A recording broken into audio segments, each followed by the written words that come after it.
mais uma história de Chico, né? Bem interessante, porque Chico tem história para todo tipo de palestra. Então, no final de um atendimento, certa vez, uma senhora foi falar com Chico, a última, né? E ela chegou junto de Chico e disse: Chico, olhe, eu estou com um problema muito sério, porque o meu marido, ele é uma pessoa muito boa. Ele é trabalhador, ele é honesto, ele é dedicado à família, é um verdadeiro exemplo de homem. Eu amo muito meu marido, no entanto, ele tem um defeito muito grave, Chico. E ela disse: qual é, meu filho? Ele, Chico, deve ser drogado, alguma coisa. Ela disse: ele não é espírita. Ele não é espírita. Aí Chico baixou a cabeça, pensou um pouquinho, aí disse: olha, se ele é um bom pai, um bom marido, um bom profissional, ele não precisa do espiritismo. Quem precisa do espiritismo é você, para aceitar as pessoas como elas são. Então, meus irmãos, ele perguntou: você preferiu o quê? Um marido espírita que fosse irresponsável, bandido, mafioso? É assim que você queria? Não, né? Claro que não. Então, se ele tem todos os atributos de um seguidor do Cristo, ele é um verdadeiro cristão, ele nem precisa mais do espiritismo. As pessoas, muitas vezes, veem situações aqui no nosso dia a dia de pessoas que estão sofrendo muito e dizem: poxa, por que essa pessoa está sofrendo tanto, né? E às vezes é uma pessoa boa, uma pessoa tranquila, que nunca praticou o mal, mas está sofrendo. E aí, quem considera uma vida que começa no berço e termina no túmulo, não vai entender o sofrimento. É necessário que você saiba que as reencarnações existem, que você já viveu outras vidas, que você cometeu outras maldades, que você foi mal em um passado não muito distante. E aí, quando você chega na hora da colheita, que você pode plantar numa vida e colher na outra, aí você vai perceber que aquela pessoa que hoje está passando o mal, apesar de nessa vida ser uma pessoa do bem, essa pessoa está colhendo algo de vidas passadas. E tem uma história que eu achei extraordinária, certo? Em que Chico, mais uma vez o nosso irmão Chico, ele foi convidado, né, para jantar em uma casa em São Paulo, tá certo? Por uma família que conhecia Chico, gostava de Chico, e na hora do jantar aconteceu que uma irmã da dona da casa chegou na casa em um estado de esquizofrenia muito profundo, completamente fora de si, gritando, muito desarmonizada, e todos ficaram estarrecidos com a situação da mulher. Mas, olha, era uma situação quase indomável, porque ela estava numa crise muito grande, em estado de êxtase, completamente descontrolada, e aquilo passou muito tempo. Chegou o médico, deram medicamentos e tal, e muita coisa. Depois de muito tempo, tratando dela na casa, não deu nem para levar para o hospital na hora, ela conseguiu melhorar um pouco por conta das altas doses de entorpecente que lhe foram ministradas. E aí, a pessoa pediu desculpas a Chico e tal, e Chico passou um certo tempo com a cabeça baixa. E, em uma certa altura, Chico disse: vocês querem que eu conte a história de uma vida passada dessa senhora? Eu recebi uma comunicação aqui. Aí todo mundo, claro, quem é que não quer saber, né, do passado dos outros?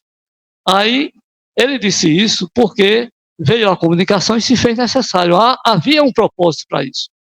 Então ele disse: olha, essa senhora, há mais ou menos uns 130 anos atrás, ela viveu em uma fazenda de escravos aqui no Brasil. Ela era senhora de engenho, casada com o dono da propriedade, e teve um grande almoço nessa casa, lá na fazenda, e na hora do jantar, do almoço, desculpe, uma escrava jovem foi servir um prato.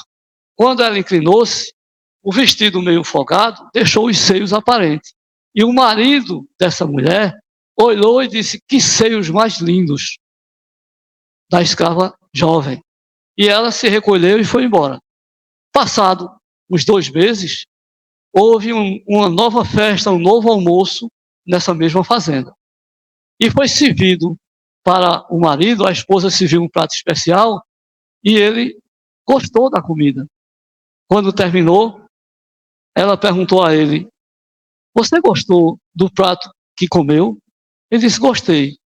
E ela disse: foi essa carne que você comeu, foi exatamente os seios da escrava que eu arranquei. Amarrei ela num tronco e fiz isso. Ela, evidentemente, deve ter morrido depois. Mas aí, para você ver que essa mulher, quando reencarnou, que vem com um problema desse tipo, muita gente tem pena, tem piedade, claro, né, que a gente tem que ajudar as pessoas, seja como for. Mas ninguém sofre sem merecer. Deus não é injusto. Se você não praticou esse ato nessa vida, você traz de outras. Você traz de outras. Veja que profundidade esse pensamento. Não seria bom, não seria apto, não seria lógico a gente pensar que o bem que eu pratico, você pratica, não seria a porta aberta para o bem que eu preciso. Muitas vezes eu peço algo para a minha vida, para melhorar, para a minha mente, para os meus filhos, e vai ver que se eu praticar o bem, isso vai ser uma porta aberta para o bem que eu necessito.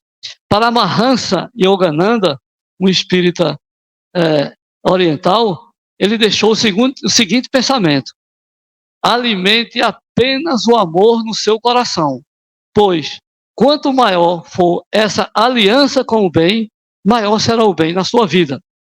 A encarnação, ela é muito educativa, porque ela inverte o lado. Todo grupo que você ataca, provavelmente amanhã você vai nascer naquele grupo, tá? E a vida vai nos ensinando dessa forma, mudando de posição. Hoje eu traio alguém, amanhã eu serei traído. Hoje eu roubo alguém, amanhã eu serei roubado. Hoje eu calunio, eu falo mal de alguém, amanhã também eu vou ser caluniado. E tudo isso é vingança? Não, não, isso são processos educativos para que você possa evitar todo esse tipo de transtorno na sua vida. É muito simples, é só você se colocar no lugar do outro. Quer dizer, é simples, mas não é fácil, porque muitas vezes você diz: olha aqui, meu irmão, eu estou com a vontade de cortar a orelha de fulano, né? Então você inverta. Imagine alguém cortando a sua orelha, né? Será que você gostaria? Tá? Então, antes de você praticar o mal, antes de você agredir alguém, pense, raciocine, se coloque no lugar dele e veja se você gostaria que ele fizesse a mesma coisa com você. Isso é uma palavra bem simples, é empatia, saber se colocar no lugar do outro. E olha, se você começar a praticar isso e adquirir esse costume, porque tudo é costume, né? As pessoas agridem a gente, qual é o costume? Se vingar. Mas se você aprender a se colocar no lugar do outro, você vai ver que sua vida vai mudar para melhor. Então, meus irmãos, antes de praticar qualquer ato mal, tenha paciência. A raiva nunca foi e jamais será uma boa conselheira.